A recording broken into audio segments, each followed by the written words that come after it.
que notre beau système solaire est là, et je vais faire quelque chose que vous avez beaucoup demandé, beaucoup, mettre Pluton à la place de Mercure. Qu'est-ce qui va se passer? Eh bien, on va tester ça.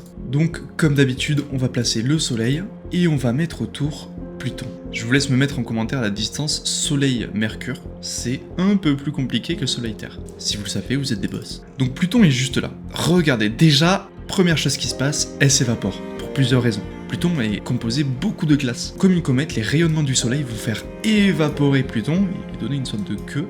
Donc ça, déjà, on voit que ça craint. On va accélérer le temps et on va voir ce qui se passe petit à petit. Alors déjà, premier truc de fou. Les températures sont montées un peu et là, ça ne ressemble plus à Pluton, c'est autre chose. Elle s'est dotée d'une atmosphère. Pluton à la base est super loin du Soleil. Le Soleil n'est presque pas visible en fait, c'est juste une étoile parmi les autres. Alors que là, voilà, le Soleil brille bien fort en face. Et regardez ça, comme c'est incroyable, elle s'est dotée d'une atmosphère. Alors quand je vais dans la composition, on peut voir que c'est de l'eau, de l'azote et du méthane qui va composer la planète. Donc certainement que l'atmosphère est composée d'un peu de méthane, beaucoup d'azote et de la vapeur d'eau, puisque les températures sont montées à 108 degrés dessus. Donc ça m'étonnerait pas qu'on soit face à ça. Quand je vais dans le climat, on peut voir qu'il n'y a pas un énorme écart de température avec un minimal à 214 et un maximal à 240. Ça s'explique parce qu'il y a une atmosphère qui va uniformiser les températures. C'est comme sur Vénus. Et comme sur Vénus, certainement que l'atmosphère est un peu plus ténue. Et ouais, regardez, on a une pression de 12 atmosphères. Alors sur Vénus, on est sur le 98, ça n'a rien à voir. Mais c'est quand même beaucoup plus que sur Terre. Pluton est vraiment splendide. Et elle continue malgré tout de s'évaporer.